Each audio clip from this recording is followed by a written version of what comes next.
Hi and welcome to SDI Coffee Break, and again in this series we're with Pat from Hornwell. Hi Pat, all good? Hi David.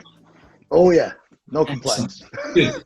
And you know Pat, and hopefully as our listeners have heard, we've been talking about in this series the path out of COVID-19, which has been very interesting actually, to just to think about what all this really means for us over the next goodness knows how many months and years.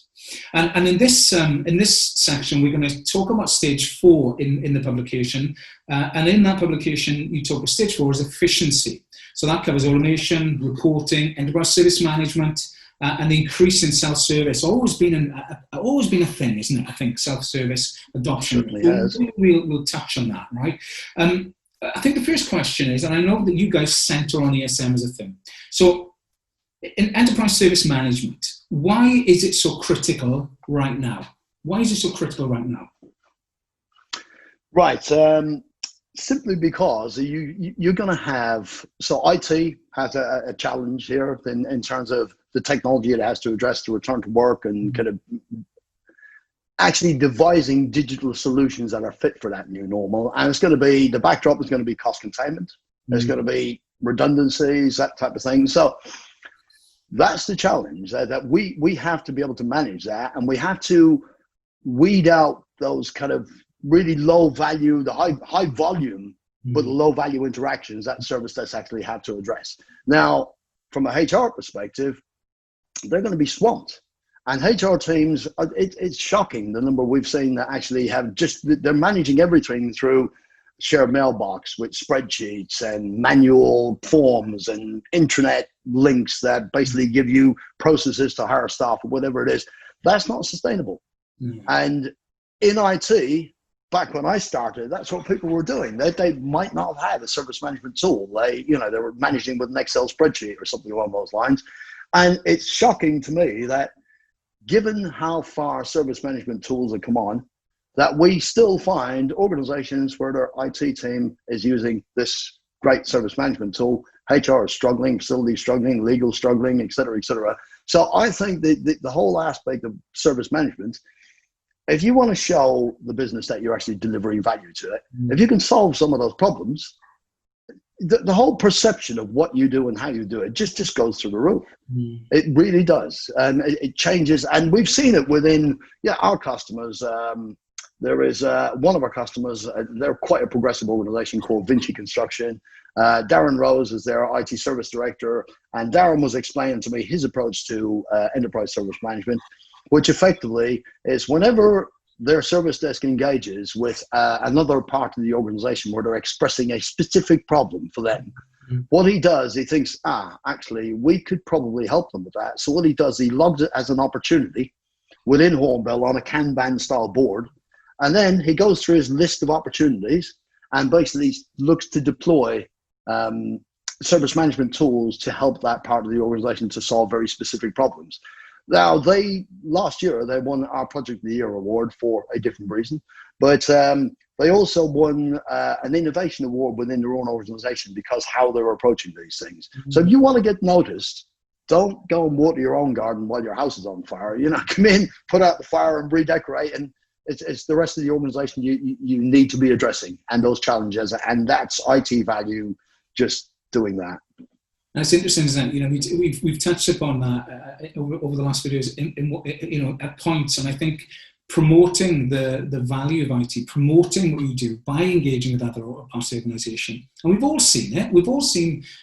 I've seen service desks who are behind the grey door, and the service management team are there as well, and they sit there and they do their 9 to 5, and they sit there and they fix stuff, and they're very reactive, and they think they're doing a great job.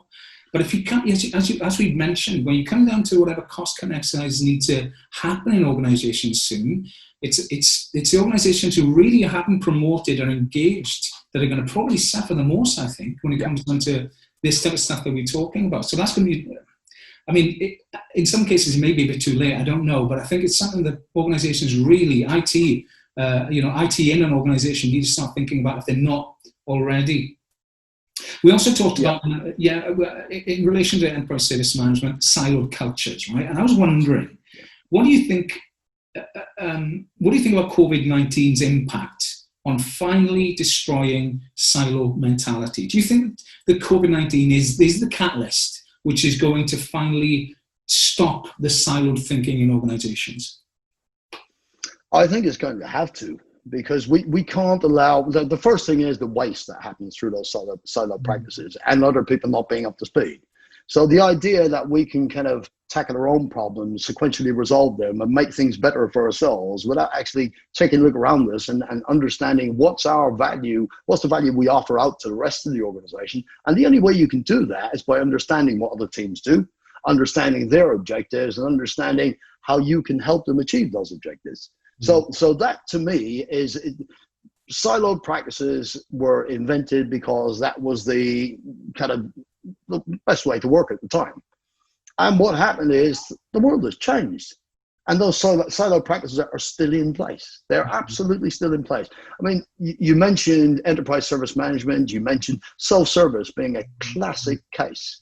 So self-service, to me, you've got so many organizations out there that have deployed it.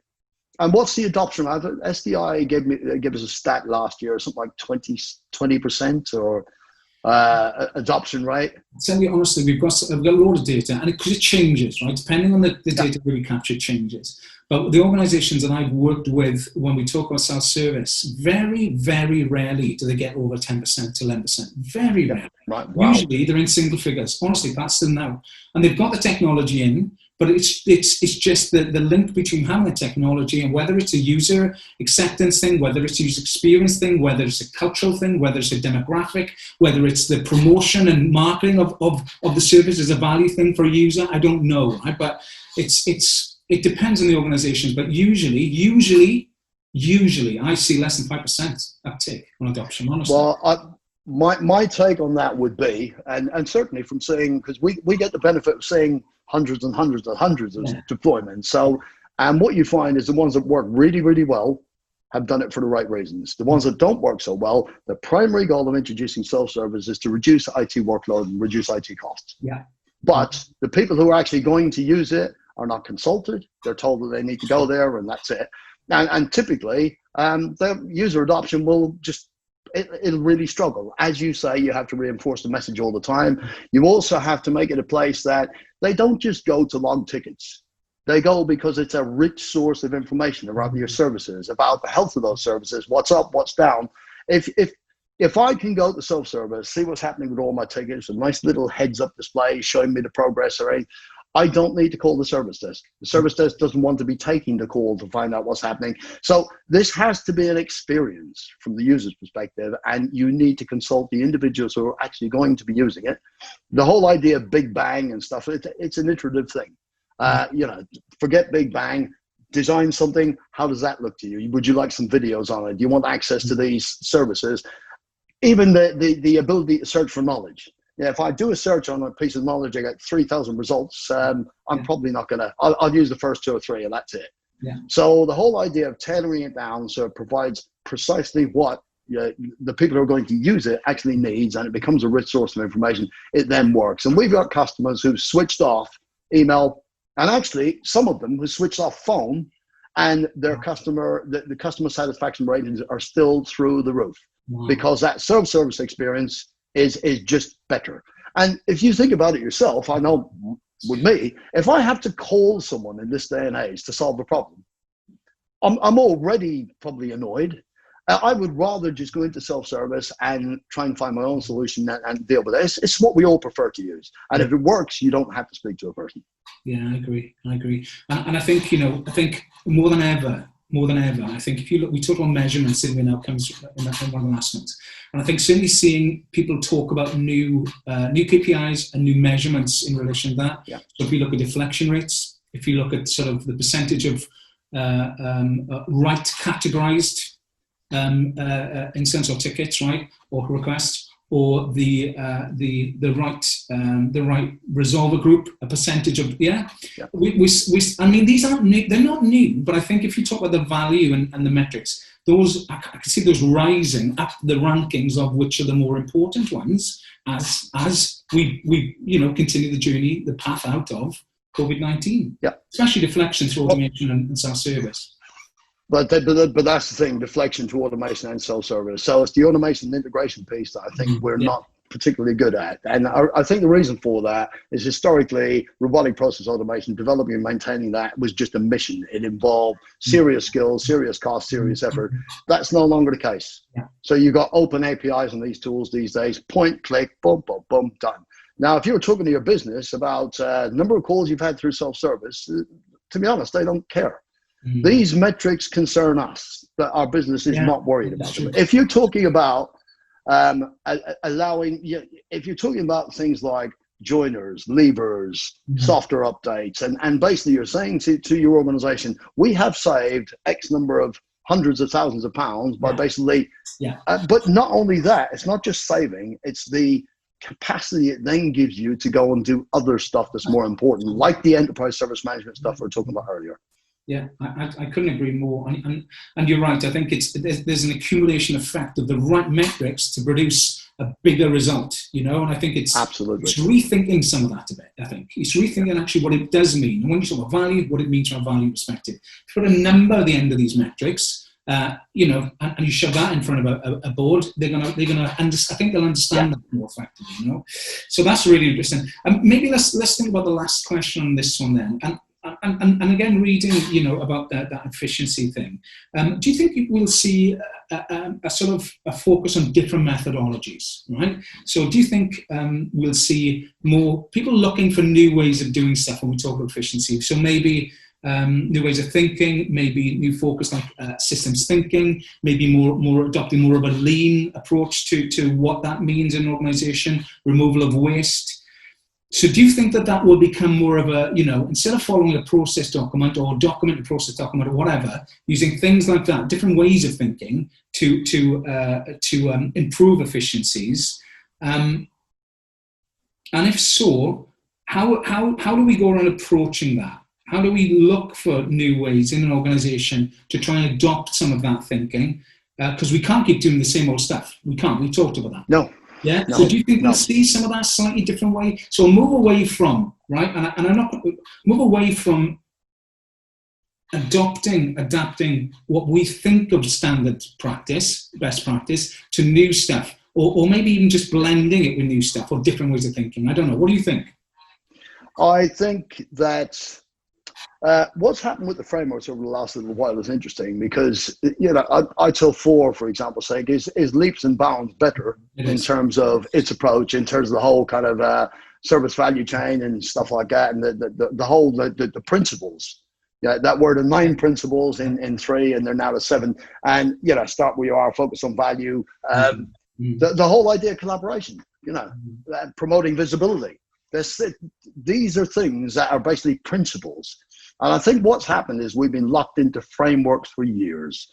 We've been told about the need for configuration management data. I hold my hands up. I stood up there myself and told people, unless you do this, you're screwed. But now we're in a different environment. We've got cloud technologies, and we don't need the same level of kind of stringent control that we once had in some of those areas. Not to throw the baby out with the bathwater, because there's an awful lot of good stuff that service management frameworks have actually taught us. But this kind of let's adopt and adapt and it's by the book kind of approach to these things because it was always done that way, well, forget about it. The way it was done doesn't matter anymore, because now there are new things to be done and we're facing situations that we haven't faced ever.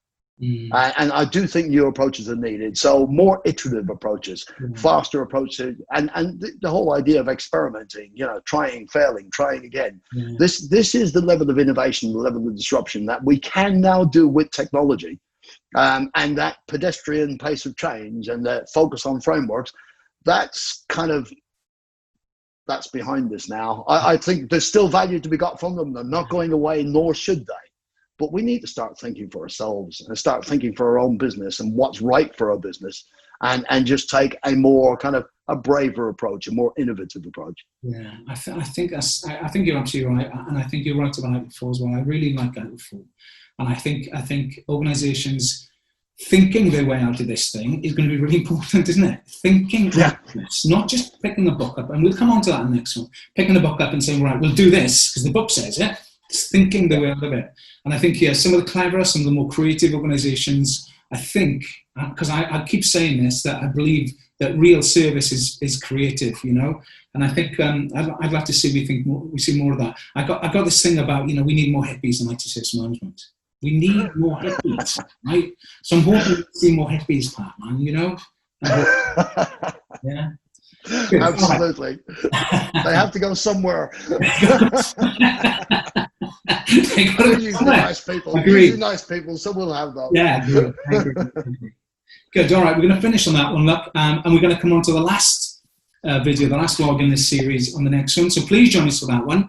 Thank you, Pat, again for your time, and thank you to everybody for listening. Thanks very much. Thank you.